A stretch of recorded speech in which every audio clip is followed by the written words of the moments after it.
Welcome to WinSouls TV. This is your host, Jeff Thomas. No, don't go nowhere.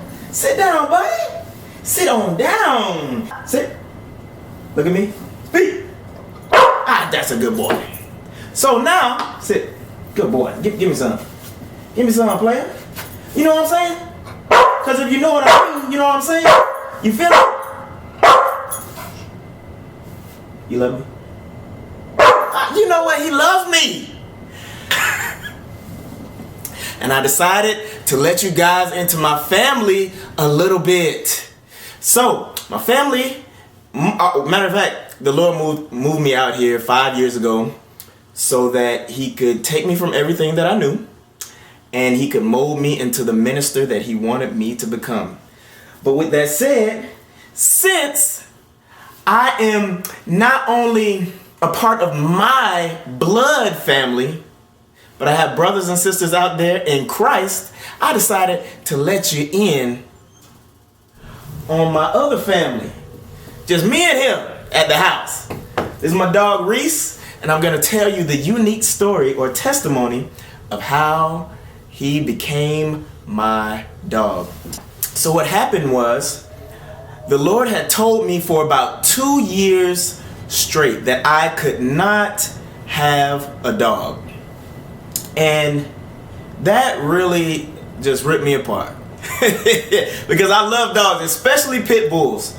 And with that said, sit. That's a good boy. I know it, buddy.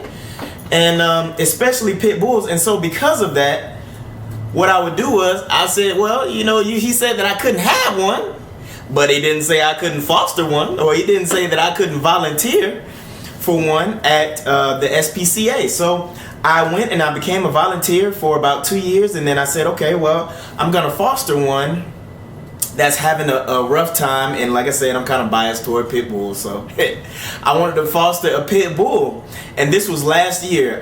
This was June of last year, and so I decided, I said, hey, I'm gonna go up to the shelter, and what I'm gonna do is, I know it, buddy, yeah, I'm gonna go to the shelter, and I'm gonna foster one. Well, I met a dog up there, and his name was Hash Brown. Yeah, he was hash brown, and he was all white, and he was brown, and he looked so good.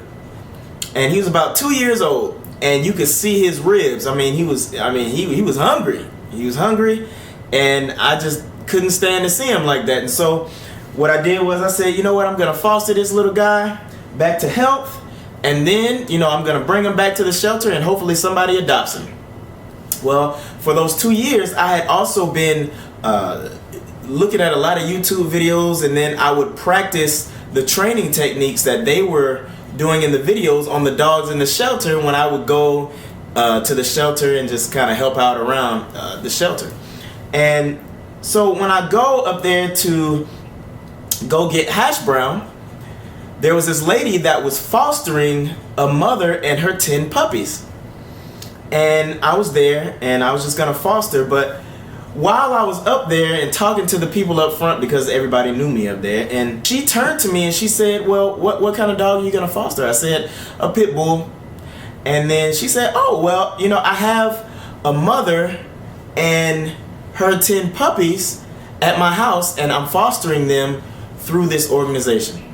Well, what happened was, while she was saying that, she said, well, you should stop by and just take a look, or at least just play with him for a little bit. And I was just like, heck yeah.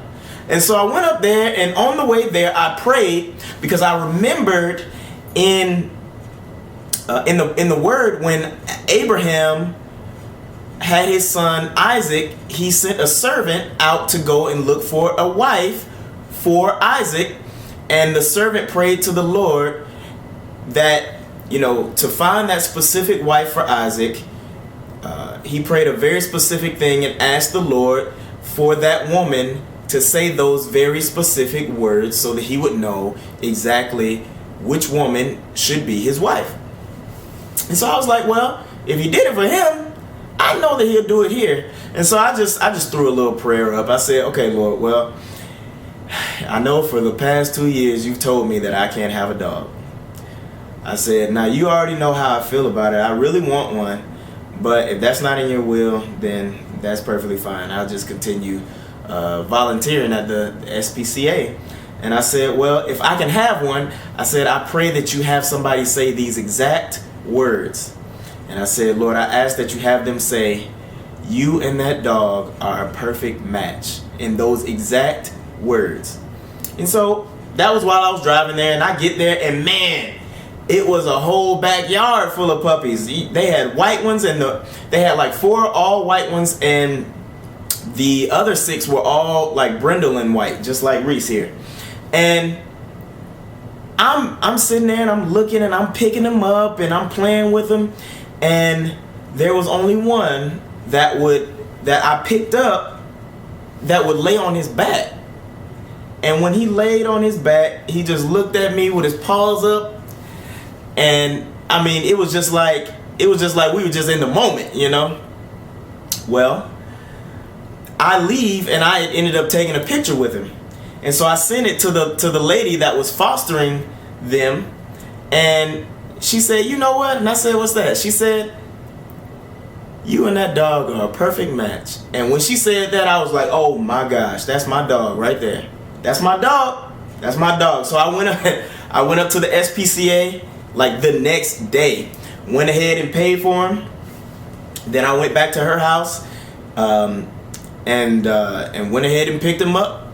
And we've just been hanging out ever since then, you know.